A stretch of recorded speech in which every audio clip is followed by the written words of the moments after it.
Welcome to this video. So we have a Sicilian defense, and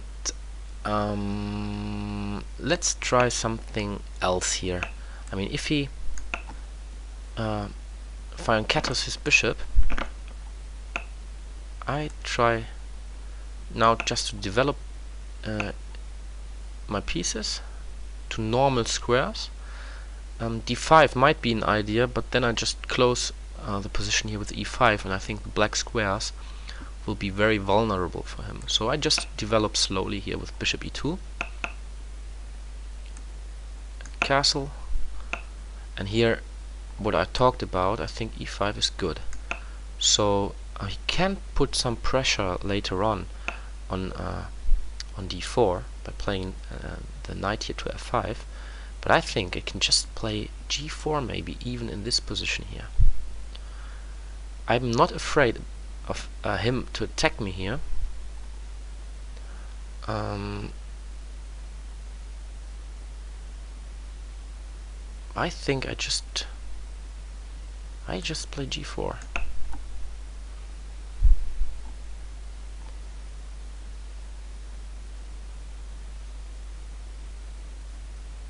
So he will have some problems to develop his bishop on C8, and I now will just, put my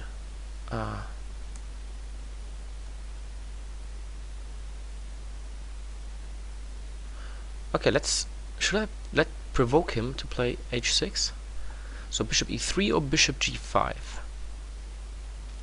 Which move do I like more? I think I just played very calm. Bishop E3.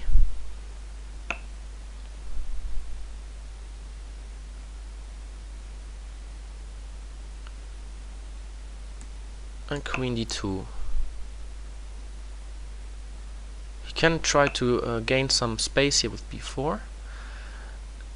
Here, however, I think I play the bishop to D3 to have the square E2 for my knight. So if he plays B4, I just jump to E2. Okay, and here I thought I'd just keep my bishop.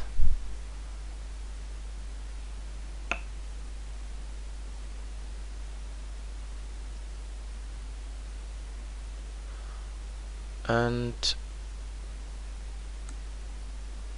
yeah, let's get rid of this bishop here.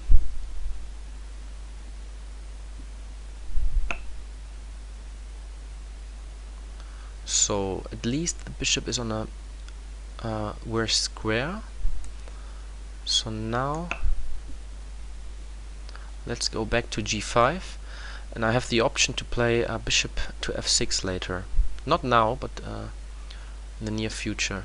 I think, okay, but here maybe it's already quite dangerous for him. I play bishop F6. If he takes, I take back, attack his knight. He jumps to C6, and then queen H6 will mate him. So he can't do this. And afterwards I just play queen H6 and followed by knight G5. I don't see actually what he wants to play now. Okay. Let's do this. So my threat is simply to play queen H6, knight G5, and then I take on H7. And if he takes, I take back, attack his knight, queen H6, and mate on G7 as well. Yeah, so this worked quite nice. What I said in the beginning, if he plays D5 and push E5, there might be a problem with the black squares. And this is actually what happened in this game. So here we go, queen H6, again a black square. So he is just too slow. If he wanted to move his queen to F8, it's just not working, because after knight G5 there is a mate on H7 if the queen is on F8. And otherwise it can just take on H7 and later on H8. So there is no move for black.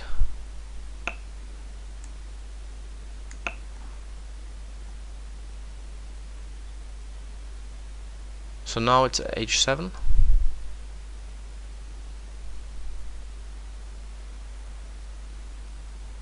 If he takes here, I don't take back with the pawn, I just take on h7 and then on f7 with a mate.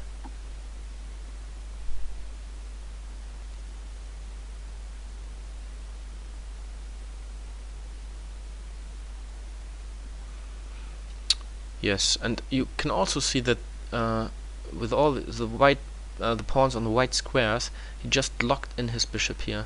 So this bishop is like a pawn. He cannot move the bishop. He can just move it to c6, but then it's in the way of the rook. So yeah, let's hope that he now resigns.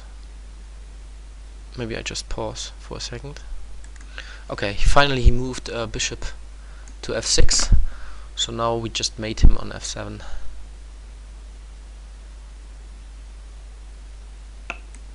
Here we go. Okay. So what to learn from this game?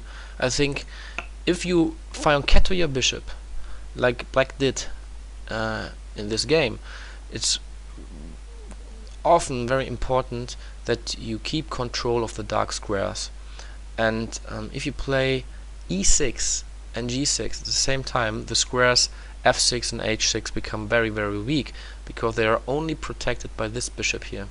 So often in positions like this, Black tries to put the other pawns on black squares. So like in the King's Indian, where you play d6 and e5, or in the Dragon, Sicilian Dragon, you play d6 and you keep your pawn on e7.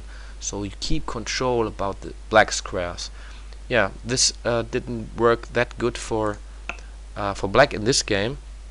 Yeah, because here I just exchanged or attacked the black squares with the bishop f6 and also queen h6. So yeah, be cautious. So if you fianchetto, take care about the squares your bishop needs to take control of. Thanks for watching.